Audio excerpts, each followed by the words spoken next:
Today we will discuss the STEAM concept series video 6 for the process design engineering.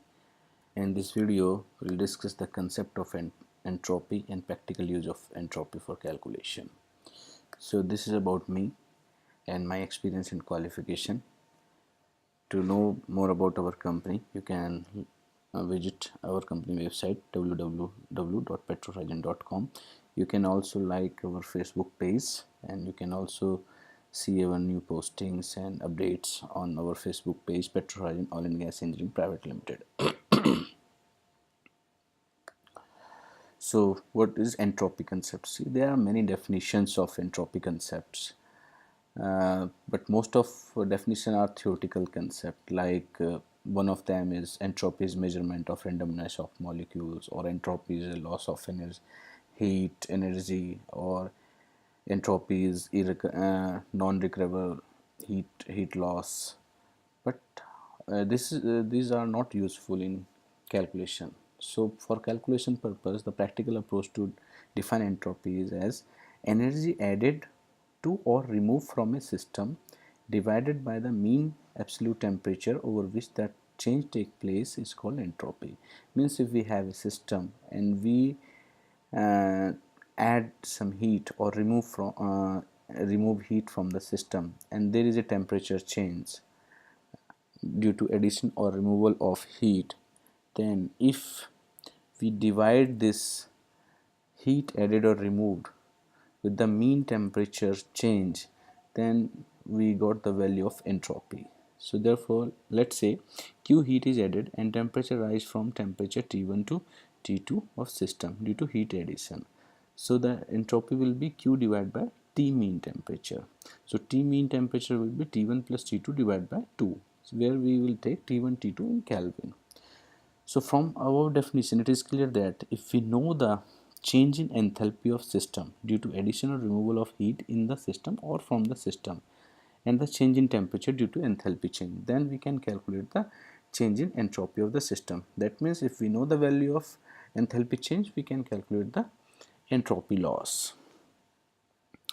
To increase temperature of, this is one good example. See, let's say we have 1 kg of water and we add heat, which is 419 kilojoule, to rise temperature of water from 0 degree centigrade to 100 degree centigrade. As we know that 419 kilojoule of enthalpy is required to rise this temperature, because this is the enthalpy of saturation at atmospheric pressure. So this we know from the steam table. So if we want to calculate what will be the entropy loss in the system, so we will take T1 0 degree centigrade, will add 273 to get the value of 273 Kelvin, and T2 100 degree centigrade plus 273 373 Kelvin. So mean temperature will be the addition of these two temperature T1 T2 divided by 2, so which will come to 323 Kelvin. So now entropy can be calculated as 419 kilojoule divided by 323 Kelvin, so it will be 1.29 kilojoule per Kelvin. This is the loss of heat which is wasted in this process. So entropy is measured in terms of absolute temperature. Actually, the origin temperature of 0 degree centigrade is taken as 273.15 Kelvin. We assume that at this temperature the entropy is 0.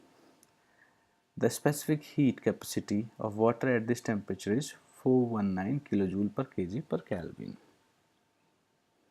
So let's take another example to check how the entropy increase with rising the temperature, or how the value of entropy change at a higher temperature. So if we take 1 kg of water at atmospheric pressure, then by adding 4.19 kilojoule of heat, the water temperature would rise by 1 Kelvin from 273 to 274 Kelvin. Therefore entropy will be this one, 273 plus 274 divided by 2, so we'll get 273.5 Kelvin. So heat added is 4.19 kilojoule in 1 kg of water. So entropy will be 4.19 divided by 273.5, so it will be like 0.01549 kilojoule per kg per Kelvin. So we want to see if we add further some heat into this water which is already at 274 Kelvin temperature. So what will happen if we further add 4.19 kilojoule heat to this water, then temperature rise from 274 to 275 Kelvin. So now the mean temperature will be 274 plus 275 divided by 2, so it will be 274.5 Kelvin. So now we will calculate entropy in a similar way. So 4.19 divided by 274.5, so the entropy is 0.01540 kilojoule per kg per Kelvin. So from this two figure you can see that if the temperature water is rising, so the entropy value is reducing, the entropy loss is reducing. So it can be observed from as the temperature of water increase, entropy is reducing slightly. This is the reason that in TS diagram, the length of horizontal line between the saturated liquid line and dry saturated liquid line is reducing as temperature is increasing. So here, if you will see here, so this length is reducing here. That means this is TS diagram. So here this is entropy and this is temperature. So if we see here, so if the temperature is increasing, so what is happening, so this entropy change from here to here, this is a measurement of entropy change. If we take S1 here and S2 here, so that difference is reducing. If we going up, so you can see here the enthalpy is a function of pressure, and enthalpy increases as pressure is increasing. So you can see if we increase the pressure from 0 bar gauge, 1 bar gauge, 2 bar gauge, 3 bar gauge and 4 bar gauge and so on, so the boiling point of water or the saturated water temperature is increasing, and the enthalpy of steam is also increasing. Similarly, the latent heat is a function of pressure also. So latent heat decreases as pressure increases. See here, if we increasing the pressure, so latent heat required is reducing. So latent heat, as I told you in previous lecture when I explained you the phase diagram, that the dome shape is shrinking on towards the critical points. That means the distance between saturated liquid line curve and the saturated vapor line curve is reducing when the pressure is increasing. So now we will discuss about the TS diagram. So what is the use of temperature entropy diagram, TS diagram? So when steam pass through a nozzle, so it is isentropic process, as you must have studied in your thermodynamics, that when steam passing through a nozzle, it is isentropic process, means entropy remain constant. In this case we use the TS diagram for calculation of entropy, enthalpy and dryness fraction of steam. But when the steam pass through a control valve, so that process we call isenthalpic process. Their enthalpy remain constant. So in that case we use the Mollier diagram, which is HS diagram. HS diagram is also known as Mollier diagram. So we will discuss first in this case. So in this case, when in an isentropic process, when steam is allowed to flow through a nozzle, final velocity remains high, so enthalpy drops occur due to Joule-Thomson effect, but the entropy remain constant. So one potential use of the TS diagram is to follow the change in the steam condition during process occurring with no change in entropy between the initial and final state of the process. Such process is termed as isentropic or constant entropy process. In case of nozzle where the final velocity remain high, the overall process occur with a constant entropy. So an isentropic expansion of steam is always accompanied by a decrease in enthalpy due to Joule-Thomson effect. So you can see here, so we have drawn, you can see this is the nozzle actually. The steam is coming here and then passing through a smaller orifice area. So here what is happening, it is getting cooled due to the Joule-Thomson effect when it is passing through a smaller area. So that is the reason that the enthalpy is dropping here.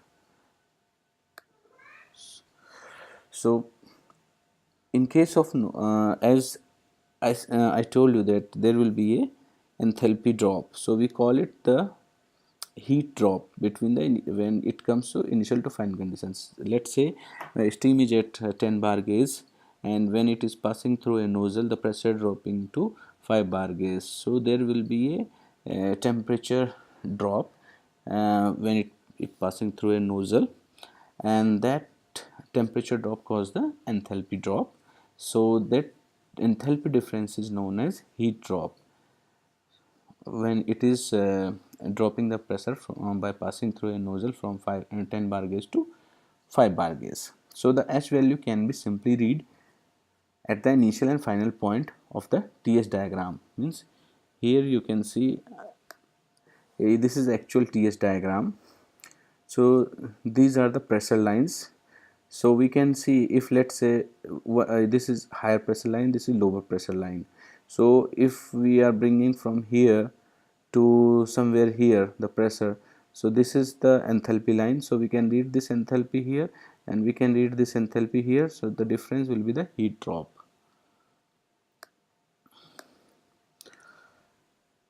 So in case of, so now this H value can be simple as we read from the TS diagram, and difference give the heat drop.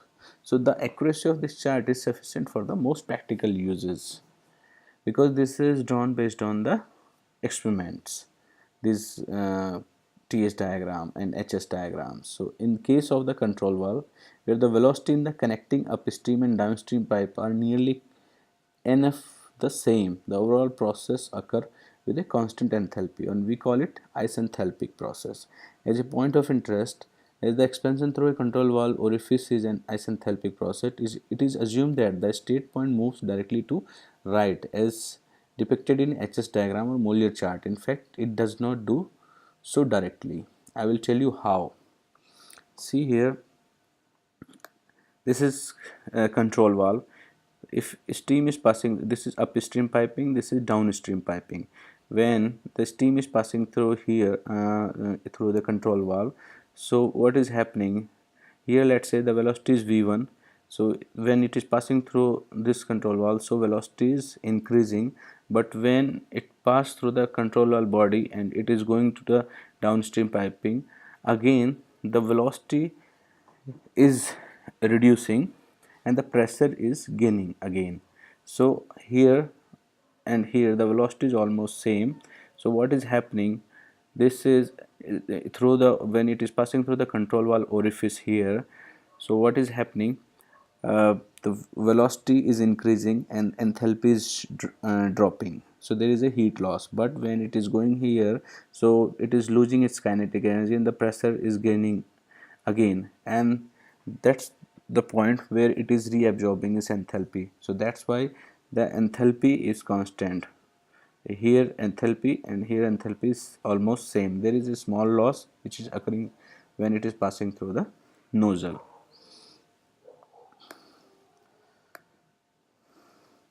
So we were discussing about the constant enthalpy process, which is isenthalpic process.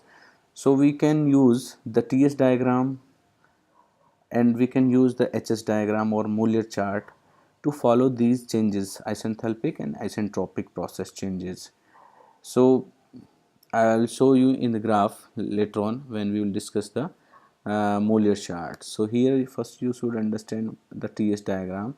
In TS diagram, actually this is we call it saturated water line, and this is saturated uh, uh, steam line, and this is dryness fraction lines, and this is constant pressure lines. These are constant pressure lines.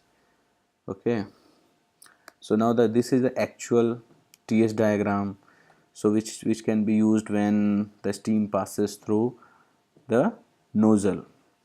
So here you can see this portion, this highlighted line with this color is saturated water line, and this one is saturated steam line, and these black lines are dryness fraction lines, and this red lines, which are straight lines, these are the constant entropy lines, and these green lines, these are the enthalpy lines, constant enthalpy lines. So here we can check the enthalpy also, and these blue lines are constant pressure lines, which is going like this. And this in boxes, this is temperature. So this is like we can take, if the water temperature 100 degrees centigrade at 1 bar, so we can see this line is a constant pressure line and the constant temperature line. So it's going up like this. This is superheated steam region, and this is the wet steam region. So I hope you understand this TS diagram. When you calculate, come across the problem when the steam is passing through a nozzle, so at that time you can use this TS diagram to calculate the enthalpy difference and entropy and dryness fraction of steam.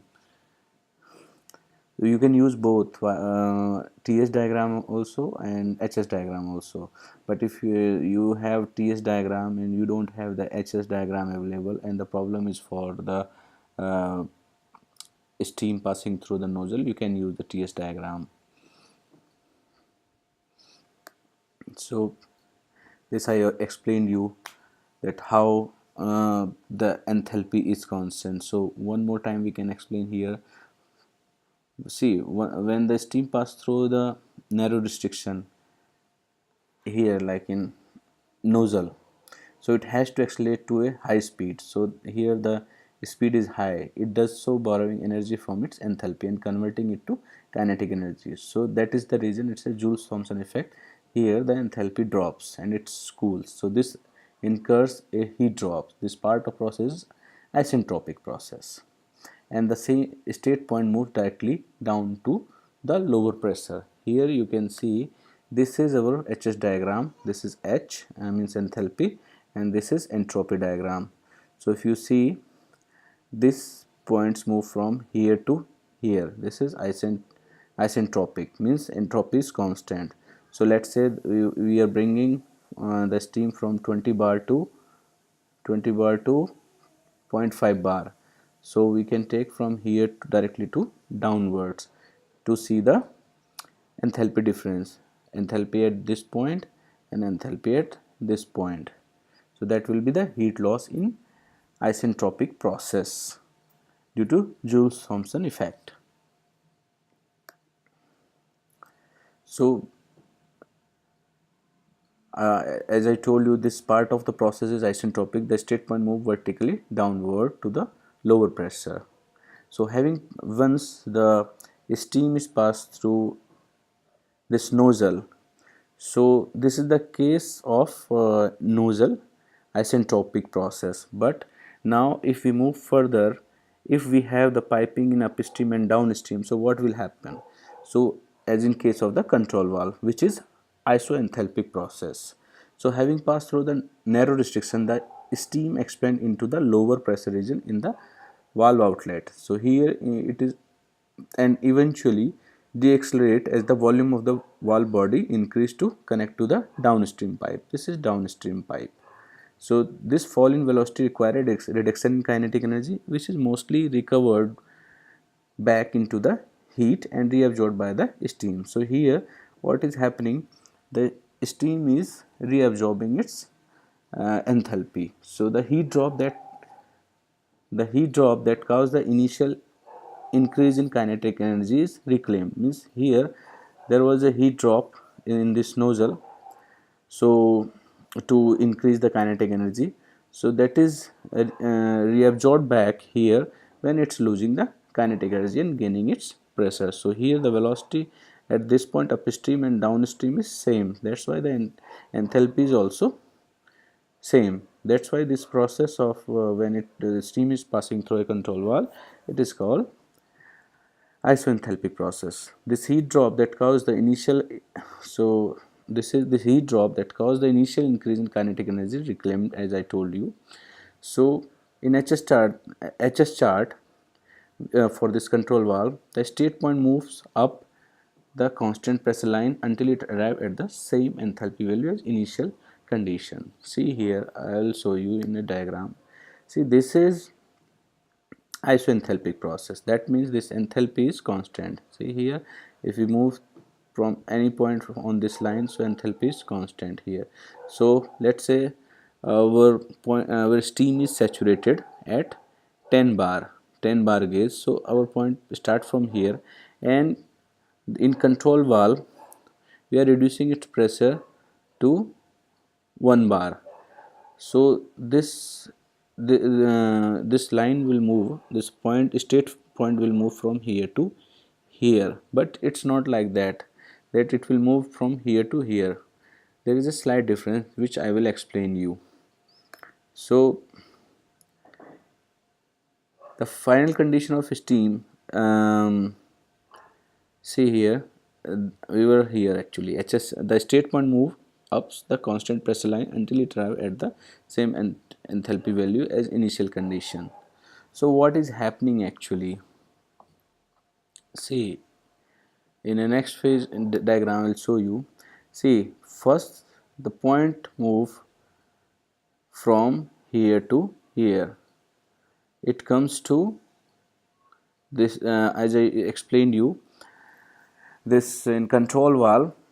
So first the in control valve two process will happen. One will, the initial phase will be the isentropic, then it will be isenthalpic. So how? See, in control valve case, the pressure, this point will move from here to here, means from 10 bar gauge to 1 bar gauge. Again, when when in downstream piping of a control valve, when it will regain its it will lose its steam will lose its kinetic energy and it will reabsorb the enthalpy. Then what will happen? So this line will move till it reabsorb its enthalpy on a constant pressure lines. So that means here the pressure is still 1 bar gauge, but what will happen, it will reabsorb back its all enthalpy which it lost from when it is coming from here to here. So it will go to here up to this point, because this is it was the saturated steam which we took in example, like dropping the pressure of saturated steam line through the control valve from 10 bar gauge to 1 bar gauge. So it will go back to same saturated line.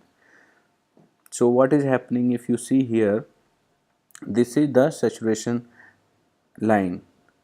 So now our point moved to here. That means now our steam is above the saturation line. Steam enthalpy and temperature is above the saturation line. That means now our steam is dry as compared to the saturated steam. So that's the point we were discussing here, that the final condition of the steam is above the saturated line and is therefore superheated. Whenever such a process, commonly called a throttling process, across a control valve take place, the final condition of the steam will, in most cases, will be drier than its initial condition.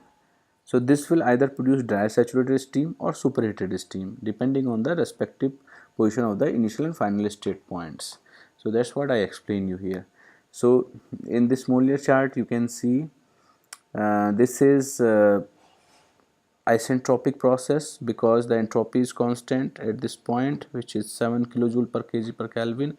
So when it is, the pressure drop across the nozzle is from 20 bar to 1 bar gauge. These are the 0.5 bar gauge up to, because these black lines, these lines are curved lines, are all constant pressure lines. So from here to here, and this line, this is when the steam is passing through the control valve and pressure is dropping from here, let's say 10 bar gauge to 1 bar gauge. So it is from left to right, but I told, as I explained you, the actually does not move, the point does not move like this.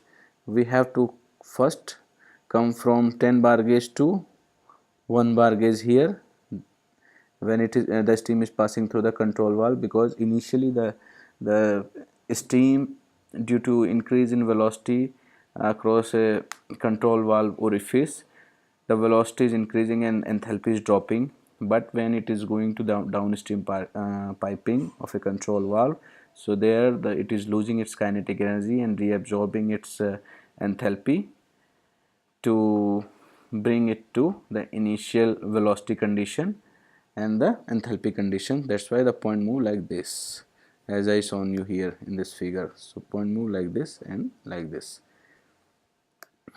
So now a perfect expansion, for example, with an steam turbine or a steam engine, is a constant entropy process and can be represented on the chart by moving vertically downward from the point representing the initial condition to the point representing the final condition, as I shown you here, this one.